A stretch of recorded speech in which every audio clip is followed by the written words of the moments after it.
Horrid Henry's School Fair.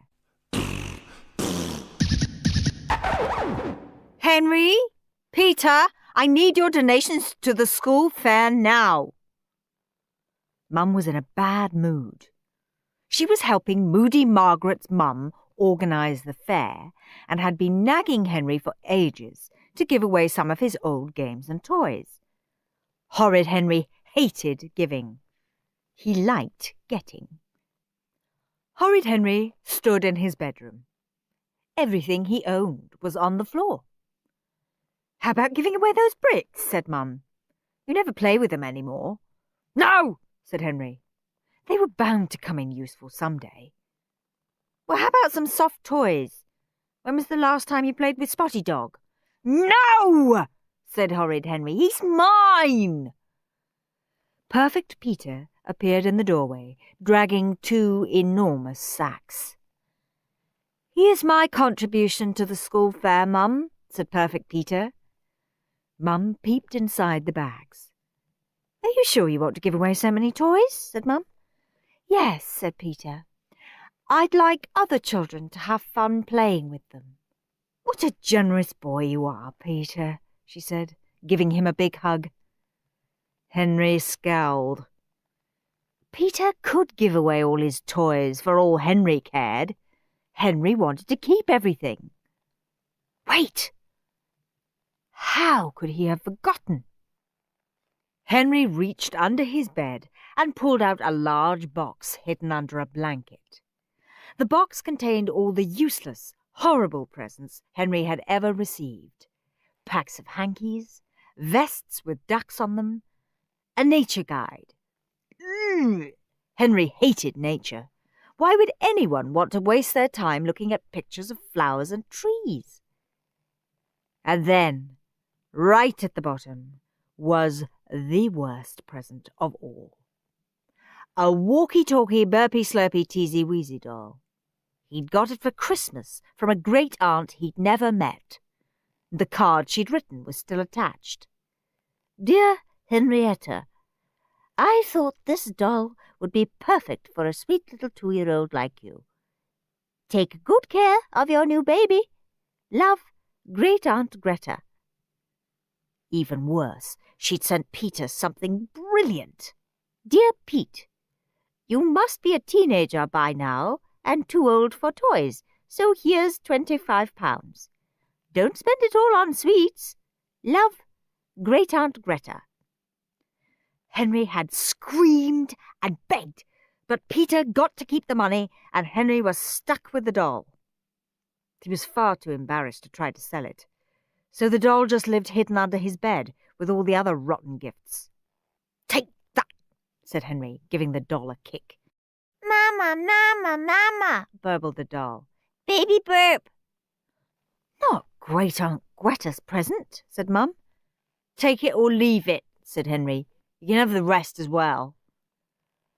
Mum sighed. Some lucky children are going to be very happy. She took the hateful presents and put them in the jumble sack. Phew! He'd got rid of that doll at last. He'd lived in terror of Rude Ralph or Moody Margaret coming over and finding it. Now he'd never have to see that burping, slurping, long-haired thing again. "Mama, Mama, Mama!" Henry crept into the spare room where Mum was keeping all the donated toys and games for the fair. Henry thought he'd have a quick poke around and see what good stuff would be for sale tomorrow. That way he could make a dash and be first in the queue. There were rolls of raffle tickets, bottles of wine, the barrel for the lucky dip, and sacks of toys. Wow, what a hoard! Henry just had to move that rolled-up poster out of the way and start rummaging. Henry pushed aside the poster and then stopped. "I wonder what this is," he thought. "I think I'll just unroll it and have a little peek. No harm in that." Carefully, he untied the ribbon and laid the poster flat on the floor. Then he gasped. This wasn't jumble. It was the treasure map! Whoever guessed where the treasure was hidden always won a fabulous prize. Last year, Sour Susan had won a skateboard. The year before, Jolly Josh had won a Super Soaker 2000. Boy, it sure was worth trying to find that treasure. Horrid Henry usually had at least 5 goes, but his luck was so bad he had never even come close. Henry looked at the map. There was the island with its caves and lagoons, and the sea surrounding it, filled with whales and sharks and pirate ships. The map was divided into 100 numbered squares. Somewhere under one of those squares was an X. "I'll just admire the lovely picture," thought Henry. He stared and stared. No X. He ran his hands over the map. No X. Henry sighed. It was so unfair. He never won anything. And this year the prize was sure to be a Super Soaker 5000. Henry lifted the map to roll it up.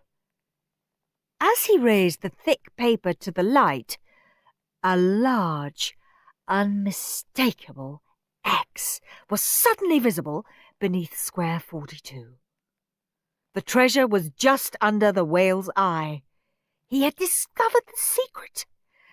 "Yes!" said Horrid Henry, punching the air. "It's my lucky day at last." But wait. Mum was in charge of the treasure map store.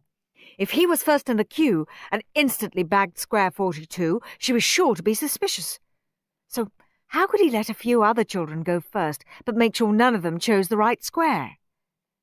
And then suddenly he had a brilliant, spectacular idea.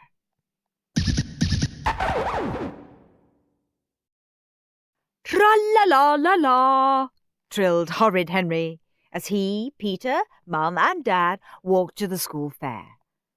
"You're cheerful today, Henry," said Dad. "I'm feeling lucky," said Horrid Henry. He burst into the playground and went straight to the treasure map stall.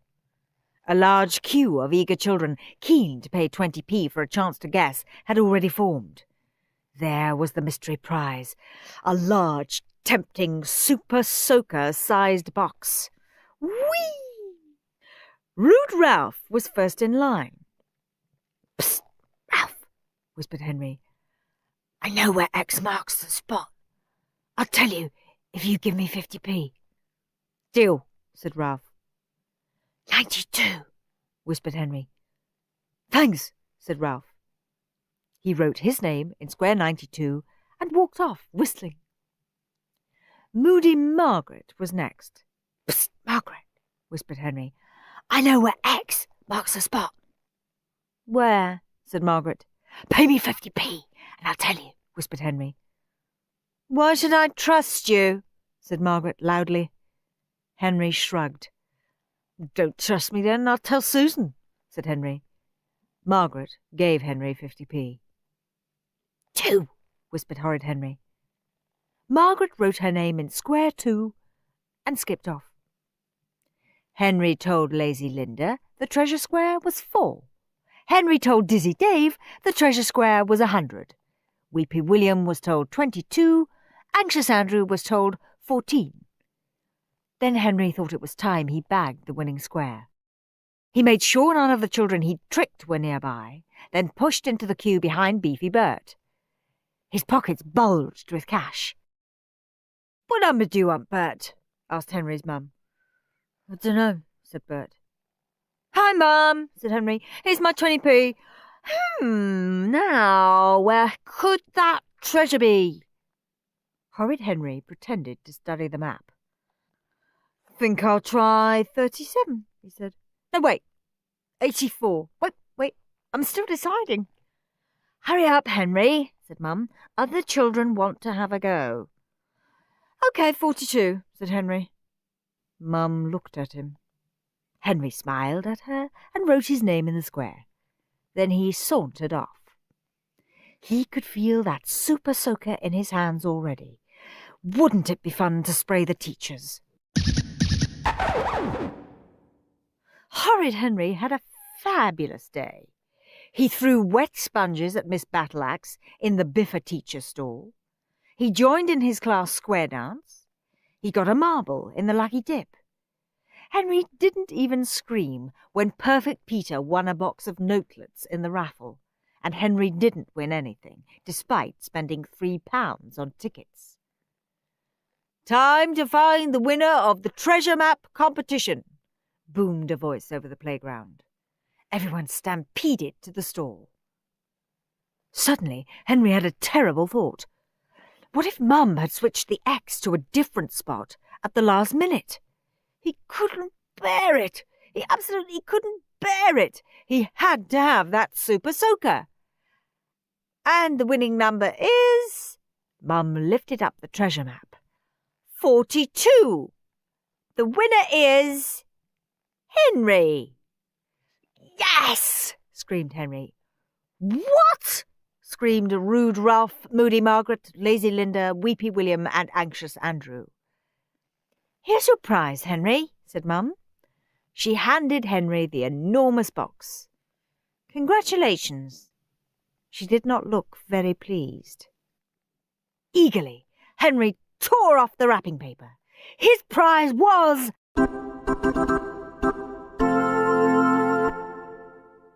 a walkie-talkie, burpy, slurpy, teasy-weasy doll. "Mama, Mama, Mama," burbled the doll. "Baby slurp." "Ah!" howled Henry. "Mama, Mama, Mama."